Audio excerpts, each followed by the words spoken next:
오늘 말씀 1절 제일 앞부분에 보면은 애굽에서 나온 후에 둘째 달 15일이 되었다 이렇게 말합니다. 그러니까 이제 출애굽해서 광야 생활을 시작한 지 한 달쯤 되는 때입니다.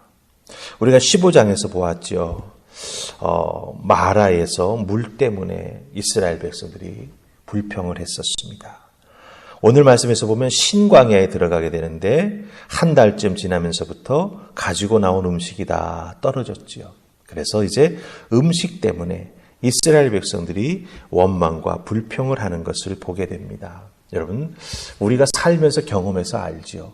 현실의 삶을 100% 만족하면서 살아가는 삶, 살기 쉽지 않습니다. 아무리 세상적으로 산다고 해도 자기의 삶의 100% 내가 정말 만족하면서 산다. 이런 말 하는 사람 찾기가 쉽지 않습니다. 현실에 대한 불평을 늘어놓기 시작하게 되면 어떻게 되는지 아십니까? 과거를 회상하게 됩니다. 과거를 회상하게 되면 어떻게 되는지 아십니까?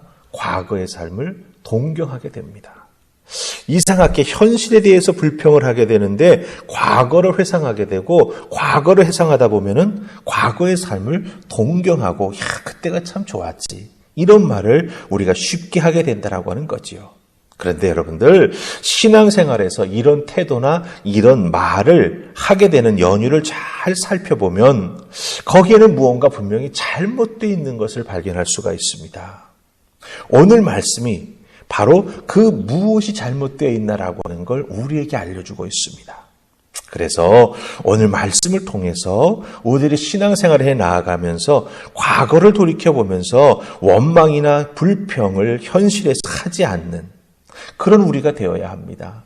자꾸 현실에 대해서 원망이나 불평을 하면서 과거를 회상하기 시작하면 우리들의 신앙생활에 도움이 되지 않는다라고 하는 것이지요.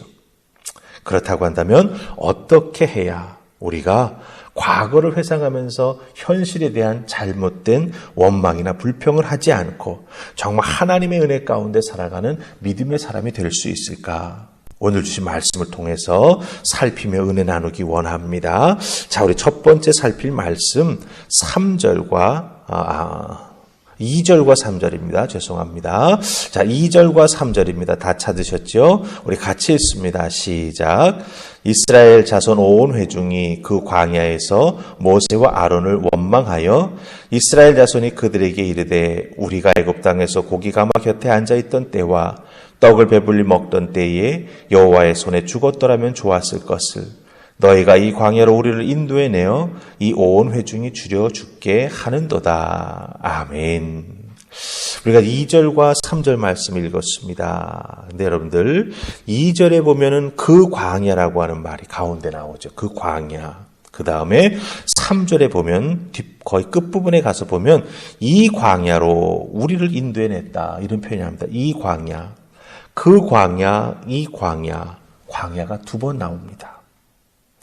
이스라엘 백성들이 광야를 걸으면서 무슨 생각을 하고 있는지 이 광야라고 하는 단어의 반복 속에서 그들의 심리 상태를 우리가 살필 수 있습니다. 모세의 인도를 따라 하나님께서 구름 기둥으로 앞세워서 이끌어 가시는 대로 따라서 광야길을 걷습니다. 근데 광야길을 하루 이틀 걷는 게 아니라 지금 나온 지 한 달 됐다고 했지 않습니까? 한 달 동안 계속해서 광야길을 걸어가는 겁니다. 마실 물이 떨어졌는데 광야에서 샘을 발견해서 벌컥 마셨더니 마실 수 없는 쓴물이었습니다. 그곳에서도 하나님의 은혜를 경험하며 또 광야길을 계속 걷는데 신광야에 다다르게 됩니다. 걸어갈 길을 생각해 보니 앞길이 막막한 광야길입니다. 하나님께 구원함을 받은 이스라엘 백성들이지 않습니까? 당연히 하나님께서 애굽에서 우리를 구원해 주셨으니 우리는 앞으로 살아가야 될 삶의 모습은 이런 것이다라고 하는 생각을 했겠죠. 정신없이 홍해 바다를 건너서 딱 광야로 첫걸음을 디디면서 그 은혜 속에서 감격 속에서 한 달 가까이 걸어가는데 어려움이 자꾸 닥쳐온다라고 하는 거예요. 꿈꾸었던 풍요로움, 꿈꾸었던 자유로움, 하나님께서 주시는 복, 이런 걸 누릴 줄 알았는데 오히려 힘든 삶, 고난이 가득한 광야로 계속해서 인도되어 나아가는 것을 발견하죠. 이걸 믿기가 어려운 겁니다. 우리가 이러려고 여기에 왔나?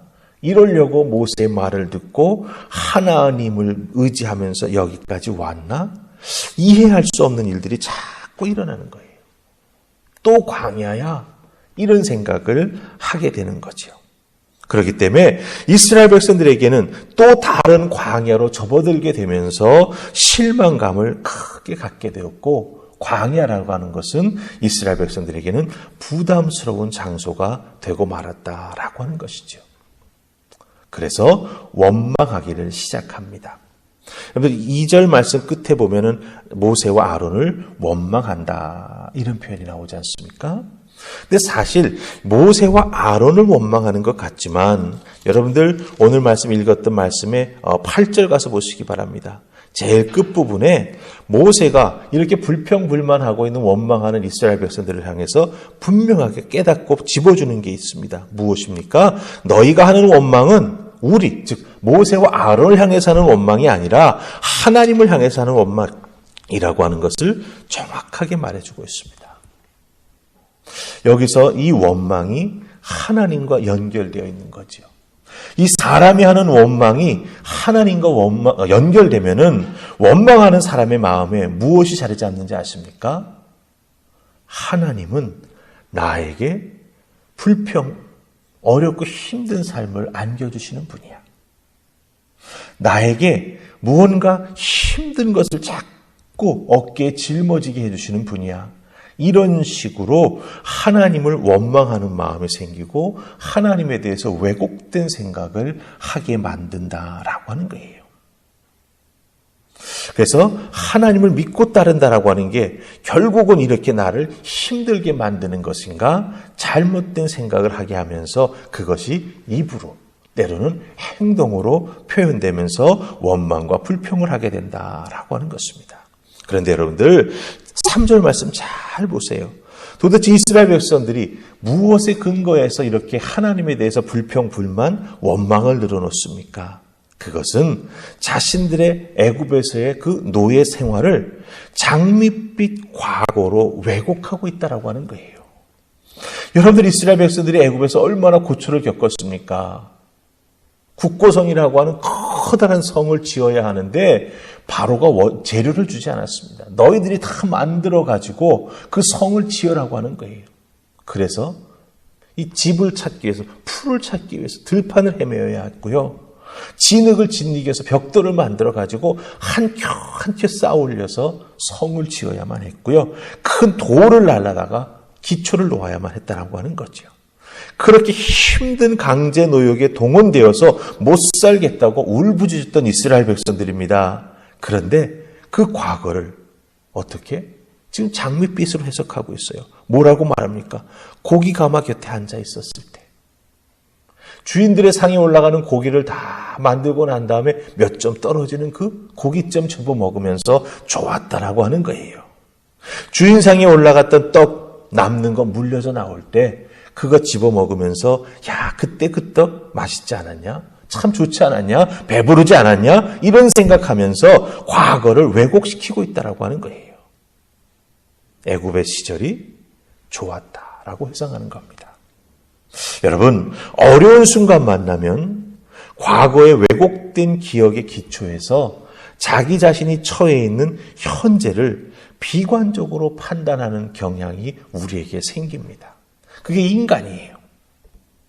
근데 여러분들 그것을 신앙으로 이겨나가는 우리가 되어야 합니다. 인간의 본능과 싸워서 하나님의 말씀으로 하나님께서 주시는 능력으로 기도의 힘으로 그와 같은 우리들의 인간의 본능과 싸워 이겨나가야만 원망하지 아니하고 불평하지 아니하는 신앙인이 될 수 있다라고 하는 겁니다. 여러분 보세요.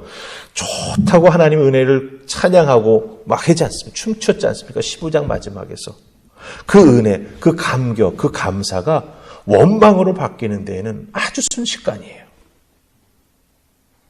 원망에 빠지면 구원받기 이전의 삶을 낭만적이라고 착각합니다.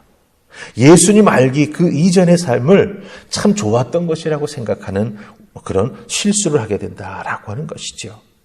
여러분들의 삶 속에서, 신앙생활 속에서 혹시 작은 원망이 그렇게 대단한 것이 될 수 있겠냐라고 생각하는 수도 있죠. 하지만 여러분들, 작은 원망이 입으로 자꾸 이렇게 터져서 나오기 시작하면 신앙의 가치관을 바꿔버립니다. 그렇기 때문에 이 부분을 우리가 참 깊이 생각하고 조심스럽게 다루어야 하고, 특별히 내가 과거에 왜곡된 기억, 그것을 기초해 가지고 현재의 삶을 비관적으로 바라보거나 하나님에 대해서 원망하는 마음을 갖게 된다면 우리는 그 잘못된 나의 모습을 분명히 확인하고 돌아서는 우리가 되어야 한다라고 하는 것이죠. 특별히 돌아서게 되는 계기가 어디에 있습니까? 모세가 이스라엘 백성들이 그렇게 불평하고 원망하는 말을 듣고 하나님 앞에 나아가 기도하고 하나님 앞에 도움을 구하죠. 하나님께서 그래서 이스라엘 백성들에게 이 먹는 문제를 해결해 주시지 않습니까? 메추라기를 바람으로 몰아서 이스라엘 백성들 발 앞에 떨어지게 해주시고, 새벽마다 하늘로부터 만나를 내리게 해주셔서 이스라엘 백성들이 하루의 삶을 먹을 것 걱정하지 아니하고 광야를 지나갈 수 있도록 은혜를 베풀어 주신다라고 하는 것입니다. 그래서 하나님께서 이렇게 원망하는 백성들이지만 오늘 읽었던 말씀에 여러분들 잘 끝부분에 가서 보시기 바랍니다. 9절 가서 보시기 바랍니다. 우리 한번 같이 읽고 설교 마치시겠습니다. 9절 찾으셨죠? 같이 읽습니다. 자, 시작. 모세가 또 아론에게 이르되 이스라엘 자손의 온 회중에게 말하기를 여호와께 가까이 나오라. 여호와께서 너희의 원망함을 들으셨느니라 하라. 아멘. 가까이 나오라고 부르시죠. 그 다음에 무엇을 보여주십니까? 그 광야에서, 구름 속에서 하나님의 영광이 쫙 임하는 걸 보여주십니다. 이스라엘 백성들을 징계하시는 것이 아니라 원망하고 힘들어하는 너희들의 마음 내가 다 안다. 내가 너희와 함께하고 있으니 다시는 그런 원망함 입술로 고백하거나 내뱉지 말아라. 하나님께서 증거를 보여주시지요. 그런 은혜 속에 살아가는 우리가 되고 깨달음을 받을 때마다 돌이켜보고 또 똑같은 실수 반복하지 아니하는 하나님의 자녀들 다 될 수 있기를 주님의 이름으로 축복합니다. 우리 기도하겠습니다. 하나님 감사합니다. 이스라엘 백성들의 그 모습 속에서 우리들의 모습을 발견합니다. 원망과 불평, 우리들도 때로는 원망과 불평합니다. 그런데 이스라엘 백성들은 잘못된 과거를 기준으로 해서 현재를 살피고 현재의 삶의 어려움에 대해서 원망과 불평을 했습니다. 하나님, 혹시 우리들도 똑같은 실수를 하고 있는 것은 아닌지 돌아보게 하시고 우리들의 신앙생활 속에서 원망과 불평보다는 하나님 주신 은혜를 깊이 생각하고 지금 현실이 어렵고 부족한 부분이 있지만 그러나 하나님을 믿고 의지하며 나아갈 때 만나를 내려주시는 하나님, 우리들의 인생의 구름기둥과 불기둥으로 인도해 주시는 하나님이 결코 나를 이 어렵고 힘든 상황 속에 처박아 두지 아니하실 것이다. 분명한 믿음 가지고 하나님 앞에 굳건한 믿음 세워나가는 우리가 되게 하여 주시옵소서.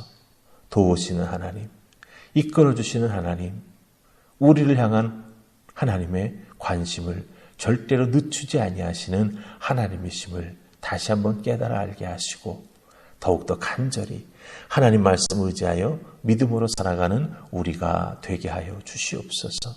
오늘 하루 우리들의 삶의 자리에서도 원망과 불평은 물러가게 하시고 감사의 고백이 우리들의 입에서 가득하게 하옵소서. 감사하오며 예수님 이름으로 기도하옵나이다. 아멘.